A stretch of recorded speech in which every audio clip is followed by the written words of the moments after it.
할렐루야. 사랑하는 성도 여러분들께 오늘 밤도 주님의 이름으로 문안합니다. 오늘 저녁에는 히브리서 13장 1절에서 7절까지 말씀을 중심으로 해서 그리스도인의 의무라는 제목으로 말씀을 나누겠는데, 오늘 저녁에는 전국 청장연맹회회 그리고 전국 시연합회에서 우리 교회를 장소로 빌려서 아마 선거를 앞두고 후보들이 정견 발표회를 가지게 되는 것 같습니다. 그래서 그 직전에 좀 간략하게 오늘 이 영상을 찍어야 되겠습니다. 양해를 바라겠고요. 그래서 그리스도인들의 의무다라고 말할 때 어느 사회나 다 마찬가지겠지만은 물론 권리가 있고 의무가 있죠. 그러니 권리라고 하는 것은 얼마나 좋은 겁니까? 그러나 의무라고 하는 것은 다 부담이고 그것은 힘겨운 것이 아닐 수가 없는 거예요. 그러나 국가라든가 어떤 사회에서의 의무라고 하는 것은 강제 조항이에요. 법률적 조항이고 반드시 꼭 이행을 해야 되는 그런 것입니다. 그런데 신앙적 의무 혹은 종교적 의무라고 하는 것은 때에 따라서 강압적으로 하는 경우도 없지 않고 또 강하게 권유하는 경우도 있고, 그리고 어떤 경우에는 스스로의 양심과 또 자율의지에 따라서 스스로가 선택해서 하는 것도 많다 하는 것을 알 수 있습니다. 하나님 우리 인간에게 주신 것 중에 정말 좋은 것 하나가 바로 자유의지 아닙니까? 그러니 인간은 자유스럽게 또 자율적으로 모든 일을 스스로가 믿음 안에서 또 하나님을 사랑하는 정도를 따라서 판단해서 행동하는 겁니다. 그러니 오늘날의 교회는 사회처럼 감옥에 넣거나 벌금형을 주거나 또 상대의 어떤 것들을 강제적으로 추징을 하거나 가져오거나 이런 식의 겁박은 있지 않다 하는 거죠. 그러나 그 양심이 살아있을 경우에는 의무라는 것에 대해서 생각을 하게 되는 것, 그게 바로 신앙적 의무라 볼 수가 있겠습니다. 그래서 그리스도인들의 의무는 이런 믿음을 바탕으로 또 하나님을 사랑하는 바탕으로 밑바닥을 두고 행하는 자유적인 행사이다 하는 것을 알 수가 있겠습니다. 그래서 오늘 히브리서가 쭉 여러 제사와 성도들의 삶을 이야기하다가 13장은 이제 마지막 장이잖아요. 여기 와서 성도들이 가져야 될 믿음의 어떤 태도들을 말씀을 하고 있어요. 그 의무라고 하는 것 중에 첫째는 이 사회적 책무가 있습니다. 그리고 두 번째는 개인적인 책무, 그리고 세 번째는 신앙적 책무, 이렇게 나눌 수가 있겠어요. 먼저 이 사회적인 책무라고 하는 것이 있는데, 예수 믿는 사람들이 다 사회적 동물로 살아가요. 우리도 사회를 떠나거나 사회를 반하거나 사회를 거스르거나 그렇게 살면 안 되는 겁니다. 우리 예수 믿는 사람이 더욱 세상의 본이 되고 그리고 세상 사람들에게 빛이 되고 소금이 되는 삶을 살려고 노력을 기울여야 되는 거죠. 그러니 사회로부터 동떨어지거나 사회와 너무 반하거나 이렇게 살아가는 것은 바람직한 그리스도인은 아닙니다. 어떤 경우에 종교적인 분들이 교회 안에서뿐만 아니고 어떤 특정 종교를 가지고 있을 경우에는 사회를 떠나고 나는 사회와 상관없다 이렇게 선포하면서 별다른 삶을 살아가는 경우가 더러더러 좀 있습니다. 이단들과 사이비들 가운데 훨씬 더 많았죠. 그러나 바람직한 게 아니에요. 건강한 신앙일수록 친국가적이고 친가정적이고 친사회적인 성향을 가지고 있는 게 건강하고 건전하고 좋은 신앙이고 종교이다, 이렇게 봐야 되는 거예요. 그러니 우리 기독교회도 사회를 등지거나 사회를 반하거나 사회와 척지고 살아가는 것은 바람직한 믿음의 삶이라고 볼 수가 없어요. 그래서 이 사회와 더불어 사회의 아픔이 내 아픔이고 사회의 영광과 행복이 내 영광으로 다가오는 이런 어떤 마인드를 가지고 시대를 살아가는 게 그리스도인들이 가져야 되는 사회적 책무라는 것을 알 수가 있습니다. 특별히 예수 믿는 사람이 해야 될 부분들, 오늘 히브리서 13장 1절로 7절 말씀을 제가 이쯤에서 한번 봉독을 하겠습니다. 형제 사랑하기를 계속하고 손님 대접하기를 잊지 말라. 이로써 부지 중에 천사들을 대접한 이들이 있었느니라.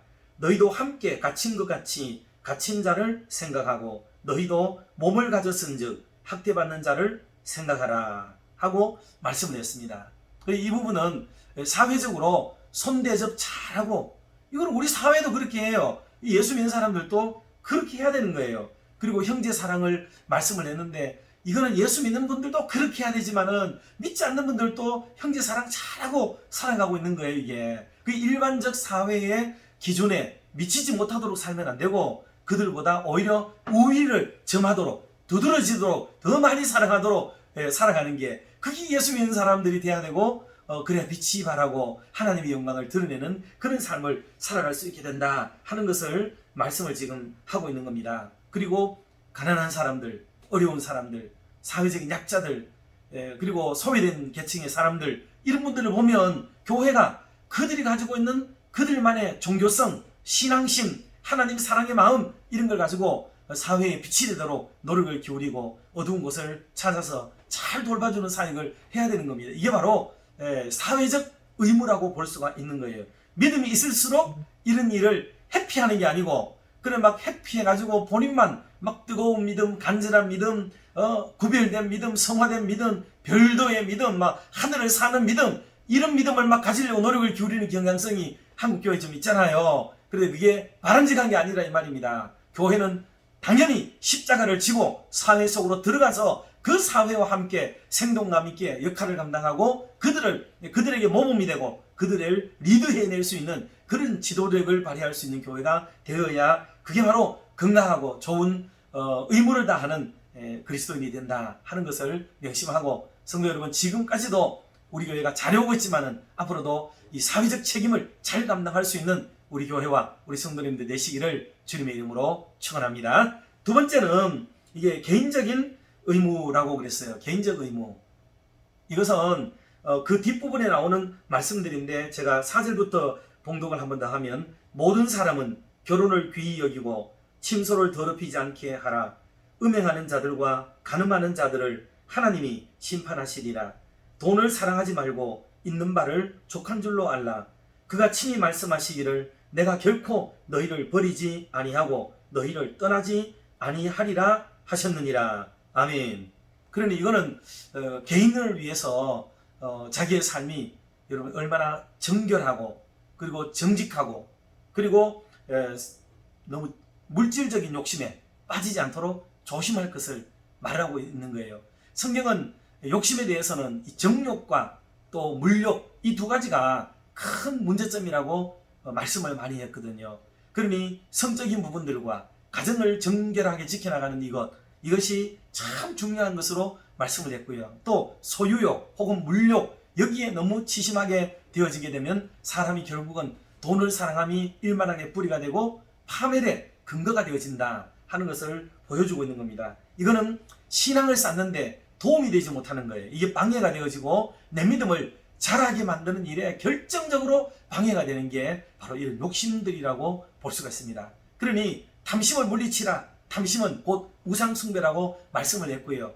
또 가시밭에 심겨진 씨앗이 결실을 맺지 못하는 이유가 뭐겠습니까? 토질도 좋고 거기는 잘 자랄 수 있는 환경이 됐는데 그게 자라다가 가시에 찔려가지고 열매가 상품이 되지 못하게 되는 아픔이 있게 되는 거예요. 그게 바로 뭐를 말하냐면 재리의 유혹에 빠진 것이라고 얘기했습니다. 그리고 그리스도인들이 신앙을 빙자해서 하나님께 대한 기도를 빙자해서 자기의 욕심을 막 채우려고 하는 이런 거는 우리 건강한 기독교에서는 장려하지 않는다 하는 것을 기억하고, 오히려 우리의 기도는 하나님의 영광을 도모하고 자기의 경건을 더 추구하고 그리고 우리 주변에 있는 대사회적으로나 힘겨워하는 이들을 위해서 기도하는 것이 더 바람직하고 그게 진짜 좋은 경건이라는 것을 보여주는 하나님의 말씀이 되겠습니다. 그래서 사람이 욕심이 많이 생기게 되면 넉넉함이 없어지게 되겠죠. 조급해지게 됩니다. 그리고 양보를 못하게 되죠. 무슨 일이 생겨도 사람이 넉넉한 마음은 어떤 게 있어요? 욕심이 크게 없으면 아이고 그거 뭐 먼저 다 나눠주세요. 다 나눠주고 남는 거 있으면 내가 가져갈게요. 이런 말을 해보셨어요? 이 정도가 되려면 그 어떤 것에 대해서 탐심이, 욕심이 우리 속에 좀 내려놓음이 돼야 가능해지는 거예요. 그런데 간혹 보면 그런 분을 만나게 됩니다. 참 부끄러워요.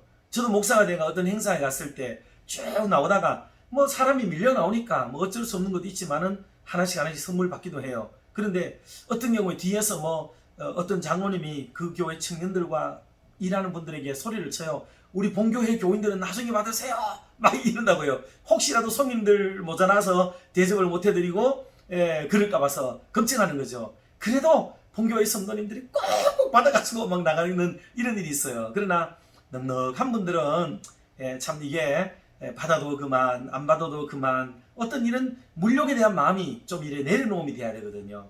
사람의 욕심과 탐심이 가득하게 되면은 사회를 윤기나게 못해요. 이런 양보, 인내, 남을 배려하는 것, 이런 것도 다 어디서 오느냐 하면 바로 자기 개인의 경건을 잘 추구해가지고 마음을 절제하고 다스리는 데서 오는 거거든요. 그러니 이런 개인에 대한 의무를 다하지 못할 때 바로 그런 문제가 생깁니다. 그래서 개인의 의무는 경건이에요. 경건. 정욕을 죽이고 물욕을 이게 자꾸 죽여가는 훈련을 많이 하는 게, 그게 건강한 신앙인이 되고 좋은 믿음의 사람이 되는 거예요. 그런데 우리는 자꾸 부추기죠. 막 기도하다가 얼마 받았는지, 막 돈을 얼마 벌었는지, 얼마나 막 성공했는지, 얼마나 많은 걸 누리게 되었는지, 이런 말을 곁에서 들으면 아무것도 안 보여요. 그냥 막 나도 그래야 된다, 나도 그래야 되겠다, 마음이 막 급해지고 달아지고 막 그렇게 되는 거예요. 그게 전부 다 뭐예요? 경건을 방해하는 게 되는 거예요. 경건을 방해하는 거. 그게 옳은 게 아닙니다. 근데 오늘 한국 교회에 막 수많은 간증자들이 얘기는 다 이런 게 그 간중에 줄을 이루고 있는 것을 보게 되는데, 얼마나 그게 반성경적이며 또 비신앙적인지를 우리는 깨달아야만 되겠습니다. 모두가 다 마음을 비울 수는 없어요. 그러나 하나님이 자기를 낮추고 비우고 겸손하게 되면은, 때가 되면은 언젠가는 우리를 높여주시고 채워주시고 더 흥왕케 하시고, 이 땅의 것 아니면 하나님 앞에서 더 아름답고 놀라운 것들로 채워주신다는 이 믿음을 가지시고, 오늘도 보다 더 너그럽게 양보하며 참으며 살아갈 수 있는 개인의 의무를 다하는 저와 여러분이 되시기를 주님의 이름으로 축원합니다. 마지막 세 번째는 이게 종교적인 의무예요. 종교적 의무, 소위 신앙적 의무라고 말을 할 수가 있겠습니다. 이것은 무엇보다도 몇 가지로 다시 나눌 수가 있는데, 영적 지도자들에게 대한 의무가 있어요. 여러분, 그래서 항상 이런 거를 목사가 말씀을 전해야 된다는 게 참 송구하고 미안한 마음은 있습니다. 그러나 여러분, 옳은 거는 들어야 되거든요. 그래서 우리를 인도하고 이끌어내는 지도자들, 영적 지도자들에게 순종하고 그 말씀에 아멘하고 또 그들에게 순복할 것을 성경은 누누이 말씀을 했어요. 그리고 좋은 신앙인이 된다는 것은 먼저 신앙의 지도자들에게 순종하는 법을 배워야 되는 거예요. 그게 좋은 신앙으로 가는 첩경이 됩니다. 그런데 신앙을 열심히 가지고 있고 좋은 믿음을 가지고 있다 그러는데, 알고 보면은 지도자들을 배척하고 이게 패싱을 시키고 배격을 하는 경우를 볼 수가 있습니다. 여러분, 그거는 건강한 믿음을 가지고 있지 않습니다. 하나님을 대행하고 대리하고 있는 그런 주의 종들과 하나님의 사람들에게, 비록 그들 개인의 정체성에게 순종하라는 말이 아니에요. 공적으로 임무를, 직임을 수행해 나감에 있어서 그것들에 대해서 순종하고 순복하는 이런 믿음과 마음을 갖는 것이, 그게 바로 종교적 의무에 속하는 중요한 것이라는 것을 기억을 해야 되겠습니다. 그리고 고난이 오더라도 여러분 참고 이겨내는 게 신앙입니다. 신앙을 가지게 되면은 우리에게는 막 일사천리로 다 잘 될 거라고만 생각할 수 있는데, 그렇지 않습니다. 성경은 철저하게 우리에게 곧 다가올 고난, 그리고 현재적 고난, 그리고 미래적 고난, 이거 다가올 환난, 여러분 이거 계속 강조를 많이 하고 있습니다. 게다가 마지막 날이 되면은 7년 대환란에 대한 얘기까지 막 얘기하고 있지 않습니까? 마지막에 사람들이 왜 배교하게 되고 왜 교회를 떠나게 되느냐?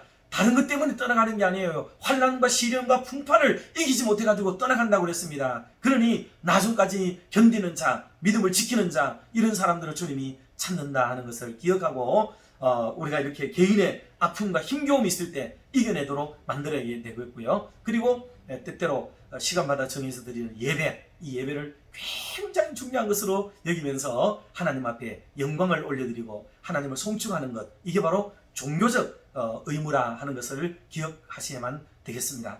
오늘도 몇몇 그동안에 잘 보이지 않던 분들에게 문자를 좀 보냈더니 답이 왔어요. 아이고, 코로나를 핑계로 목사님 제가 좀 농땡이를 치고 있어요. 죄송합니다. 또 각성합니다. 막 이러면서 답을 주시는 분들도 계시더라고요. 그래서 참 감사하고 답을 주시니까 얼마나 감사해요.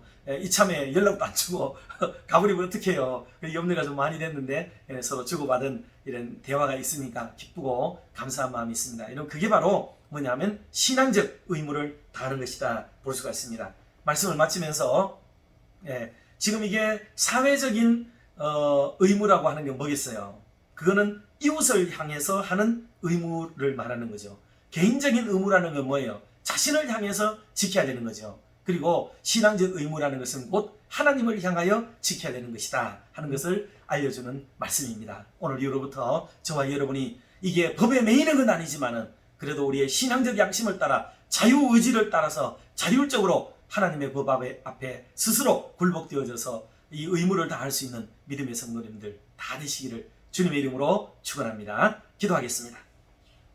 하나님 아버지, 또 귀한 저녁에 잠시 말씀 앞에 앉도록 인도해 주신 것을 감사합니다. 말씀 들어보니 하나님 우리에게는 이런 귀한 의무가 주어졌는데 이것을 소홀히 여기거나 또는 경히 여기는 그런 경우가 많지 않았는가 생각이 되며 하나님 참으로 부끄럽고 송구합니다. 용서하여 주시오며 이제 이후로부터 개인에게 대한 의무도 다하게 하시고 사회에 대한 의무도 잘 감당하게 하시며 무엇보다 하나님과 교회에 대한 의무도 잘 수행해서 영광을 온전히 하나님께 올려드릴 수 있도록 은혜를 베풀어 주시옵소서. 잘못된 사람들의 생각과 가치관에 내 자신을 맡기지 않도록 도와주시오며 다만 주님의 말씀이 무엇을 표적하고 목적하고 있는지를 명확히 이해하고 말씀을 따라 살아가는 우리 모두가 되도록 은혜 내려 주시옵소서. 사랑 많으신 하나님 아버지, 우리 몸된 교회를 사랑하여 주시고 또 10월과 11월을 걸쳐 해야 될 일들이 이제 많습니다. 하나님 기지개를 펴고 해야 될 일들을 잘 하나하나 감당하여 하나님께 영광이 되고 또 교회에도 또 하나님 자랑거리가 되어지며 개인에게도 축복이 되는 은혜가 있도록 도와주시옵소서. 특별히 15일날 있을 한마음 체육대회의 은혜를 베풀어 주사 우리 온 교회가 한 덩어리가 되어지고 50주년을 기념하여 기쁨과 즐거움과 웃음을 만년에 뛰며 나눌 수 있게 하여 주시고 좋은 사귐이 있도록 은혜를 베풀어 주시옵소서. 또 10월달에 2주간에 걸쳐서 우리 교사 단기대학도 준비되고 있사오니 하나님 은혜를 베풀어 주시고 좋은 강사 목사님 준비되어 오실 텐데 그 귀한 말씀들을 따라 우리 교사들과 온 교회가 다시 한번 다음 세대를 향하여 시선을 집중시키는 아름다운 계기가 되도록 도와주시고 우리 교사들이 위로받고 힘을 얻을 수 있는 아름다운 시간들 되도록 역사하여 주시옵소서. 또 하나님 수험생들을 긴장시키고 있는 이 수능일이 11월 또 다가오고 있습니다. 은혜 베풀어 주시고 그날에 하나하나 준비해서 소홀함이 없게 하시고 또 마음과 몸이 다치지 않도록 도와주시고 잘 준비하여서 하나님께 영광을 돌릴 수 있는 믿음의 우리 수험생들이 다 되도록 크신 은혜를 공급하여 주시옵소서. 오늘 밤에도 갖은 크고 작은 일들로 인해서 고민하거나 힘겨워하거나 질병의 아픔으로 또 상처받은 영혼들이 있다면 하나님 또 찾아가 주시고 위로하여 주시고 이 밤이 주님 모시고 주 안에서 평안하고 행복한 밤 되게 하시고 주께서 나를 분초마다 이끄시며 나날이 낫게 하시고 새롭게 해주시는 그 큰 은혜를 반드시 경험할 수 있도록 놀라운 은혜, 권세 있는 은혜로 함께하여 주시옵소서. 이 밤도 우리와 함께 계시는 주님을 찬양하며 이 모든 말씀을 예수님의 이름으로 기도드리옵나이다. 아멘. 사랑하고 축복합니다. 평안한 밤 되세요.